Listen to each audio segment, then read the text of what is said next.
Untuk apa Allah menciptakan manusia?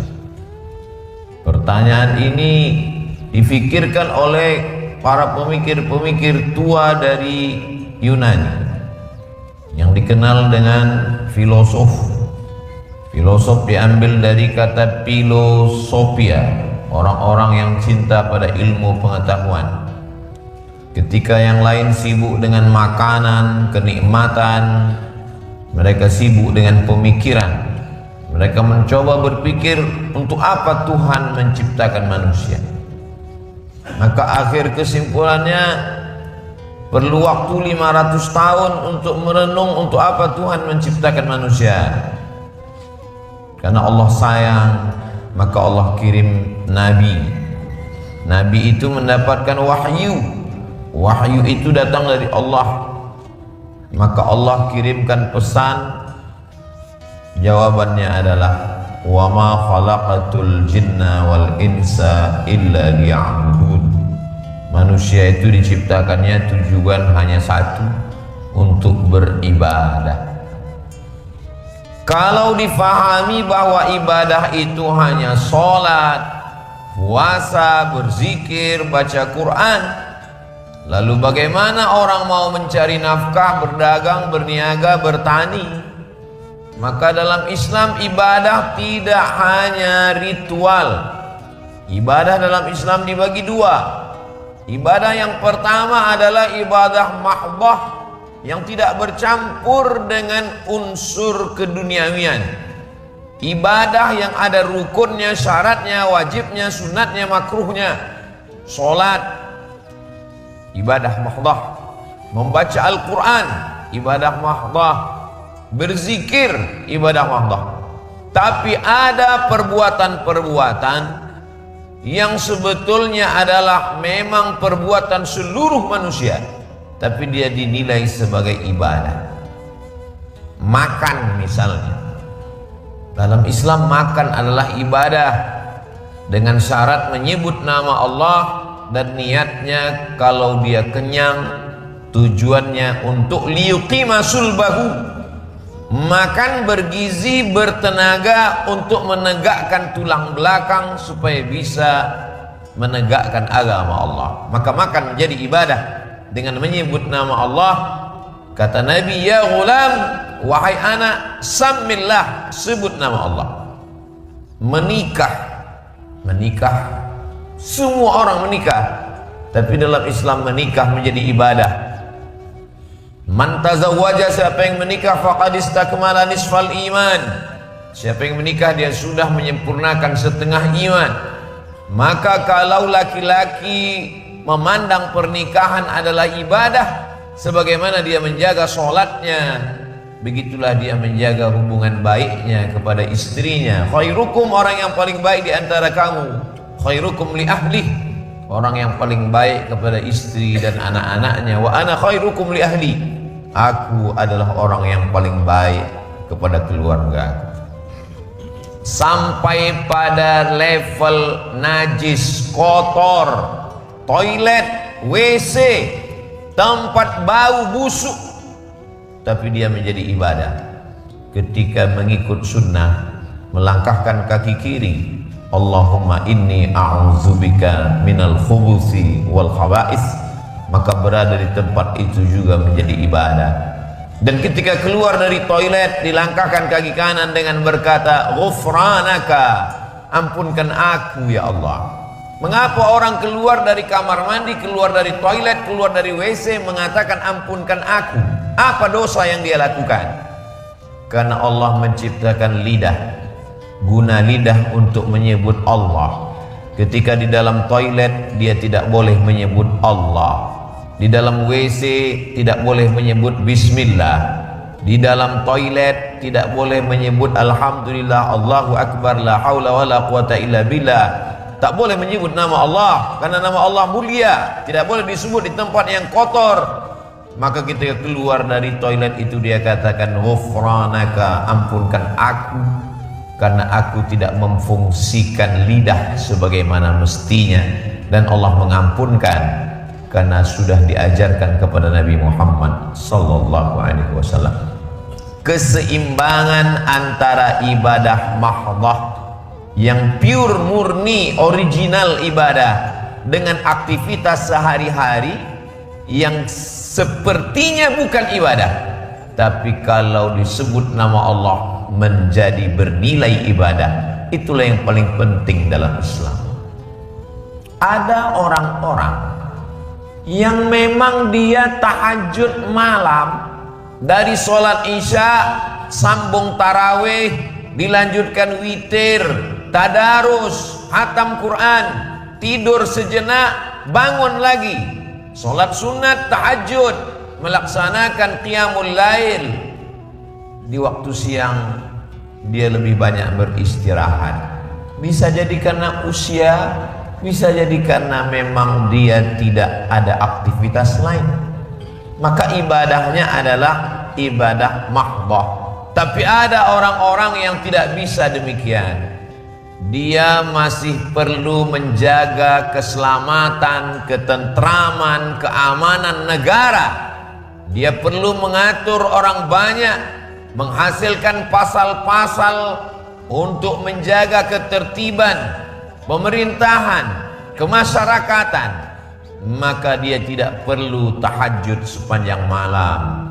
Dia cukup hanya tarawih dan witir. Dia hanya sholat tahajud 8 rakaat. Bila tidak sanggup sesuai kemampuannya, maka di waktu siang dia kejar ketertinggalan malamnya itu dengan ibadah-ibadah yang berkualitas. Kalau dia seorang dokter, dia amanah, dia obati orang yang sakit karena Allah, dia mendapat upah gaji dari pekerjaannya. Fid dunya hasanah wa fil akhirati hasanah. Kalau dia aparatur negara, pejabat, anggota parlemen, dia mengeluarkan pasal-pasal, perda, peraturan daerah, keberpihakan kepada orang miskin, mengangkat harkat martabat.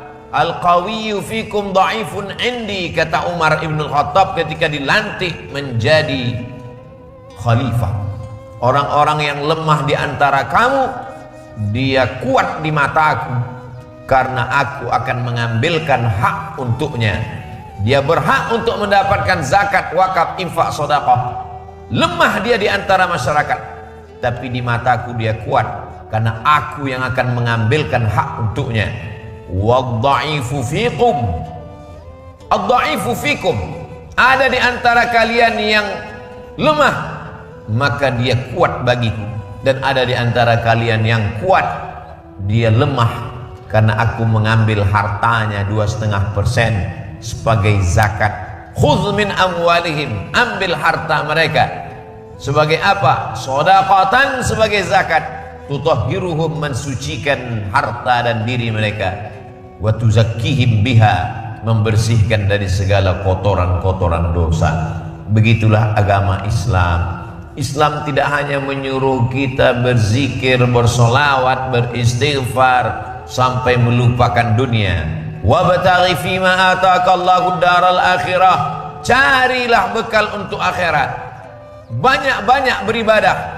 Wala tansa nasibaka minad dunya, tapi dunia jangan sampai dilupakan. Kalau dunia ini dilupakan, dia akan diambil oleh orang yang berkhianat. Kalau orang amanah menyia-nyiakan dunia, maka dunia ini akan diambil oleh penjahat. Maka dalam Islam kita selalu diajarkan tentang peperangan antara yang hak dengan yang batil. Ketika ada Qabil, ada Habil yang memperjuangkan kebenaran. Ketika ada Namruz, ada Ibrahim alaihissalam yang menjadi penyeimbang dunia. Ketika ada Fir'aun, maka ada Musa alaihissalam yang meletakkan garis-garis kebenaran untuk dilalui oleh Bani Israel. Ketika ada Raja Kaisar Titus, maka ada Nabi Isa alaihissalam. Ketika ada Abu Jahal, Abu Lahab, maka ada Sayyidina wa Maulana wa Syafi'ina Muhammad sallallahu alaihi wa alihi wa ashabihi wa baraka wa sallam. Begitulah Allah menjaga ketertiban dunia. La ta'murunna bil ma'ruf, ajak orang berbuat baik. wala tanhauna 'anil munkar, larang orang berbuat mungkar. Kemungkaran tidak bisa diselesaikan hanya dengan khutbah Jumat. Judi online, illegal logging, perniagaan manusia diperjualbelikan antar negara, tidak selesai dengan khutbah dan ceramah. Penyelesaiannya adalah dengan kekuasaan, dengan senjata, dengan seragam, dengan pangkat dan jabatan. Itulah amal-amal soleh orang-orang yang punya kekuasaan.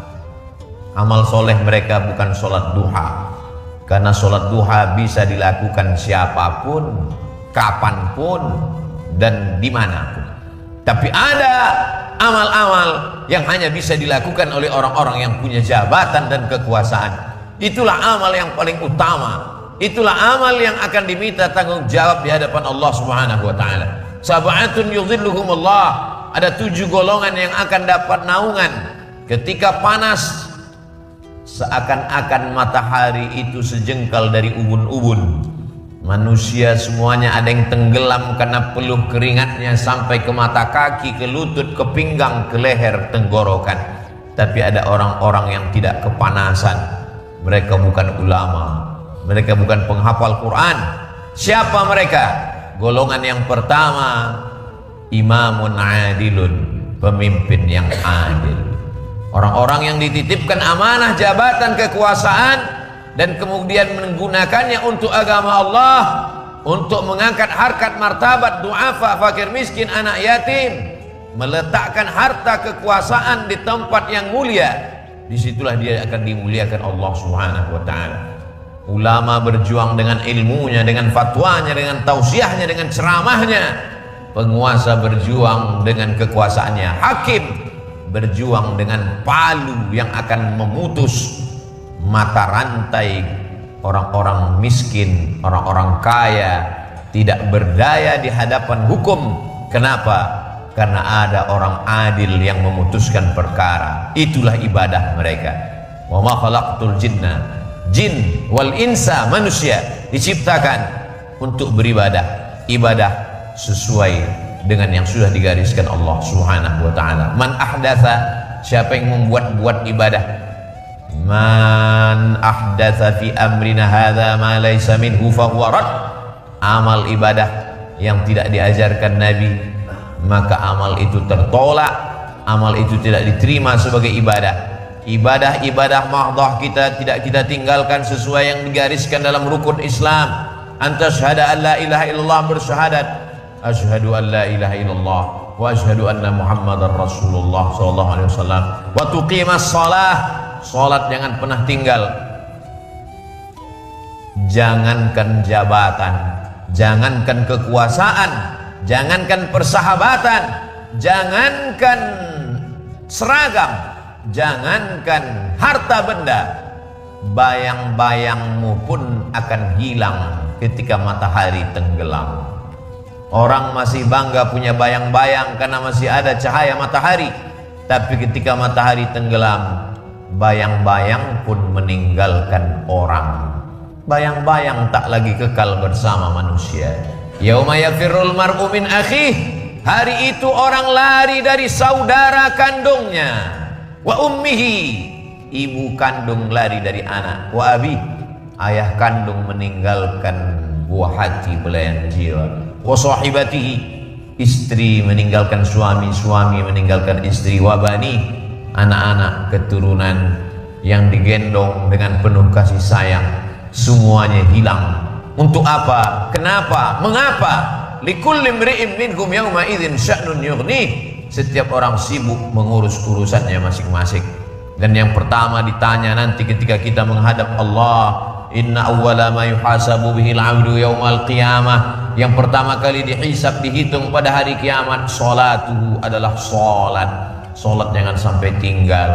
Tapi di samping salat, kita masih ada selalu amal ini disandingkan dengan salat lebih dari 50 kali bersanding. Wa aqimus shalah wa atuz zakah, alladzina yuqimuna shalah wa yu'tuna zakah yu'minuna bil ghaibi yu'minuna bil ghaibi wa yuqimuna shalah wa mimma razaqnahum yunfiqun. Zakat menjadi kewajiban. Itulah kenapa orang Islam mencari harta, karena di samping harta ada zakat. Zakat dipakai untuk menolong 8 golongan manusia. Innamas shadaqatu lil fuqara wal masakin wal amilina 'alaiha wal muallafati qulubuhum wa fir riqab wal gharimin wa fi sabilillah wa ibnis sabil. Di samping itu ibadah yang sedang kita laksanakan hari ini, merasakan kedekatan dengan Allah, puasa, merasakan pengawasan Allah, la ta'khudhuhu sinatun wa la naum, puasa, merasakan laparnya fakir miskin, bahwa saudara-saudara kita, anak yatim, du'afa, ada yang tidak makan berhari-hari. Kita tidak makan hanya menunggu azan maghrib. Kalau sudah lapar itu menyentuh hati, maka ringan tangan berbagi. Keluarlah zakat fitrah di akhir Ramadan, keluarlah sedekah, keluarlah infak, keluarlah wakaf, keluarlah harta benda untuk menolong saudara. Iman tidak hanya diukur berapa kali kita ke Baitullah. Iman diukur la yu'minu ahadukum, kamu tidak beriman hatta yuhibba li akhihi, sampai kau sayang kepada saudaramu ma yuhibbu li nafsihi, sama seperti sayang pada diri sendiri.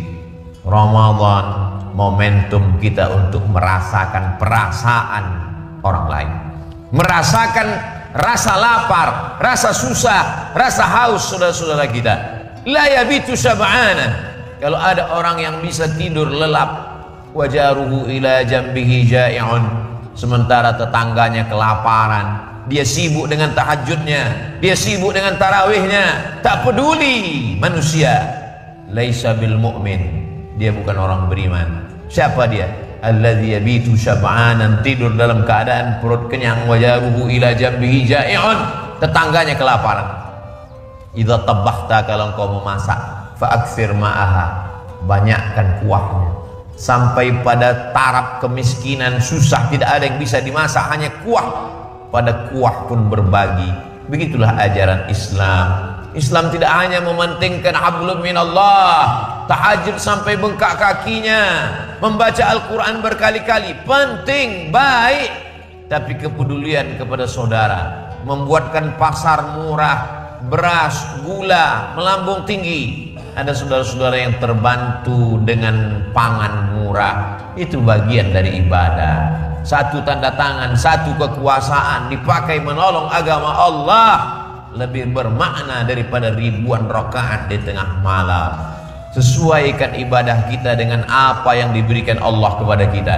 Kalau Allah berikan kita kecerdasan akal, gunakan untuk menghafal Al-Quran, mazhab Hanafi, Maliki, Syafi'i, Hambali, fikih, usul fikih, untuk mendapatkan pahala mengajar. Kalau Allah menitipkan harta kepada kita, ada amal yang mengalir, shadaqatun jariyah, sedekah yang mengalir sampai hari kiamat.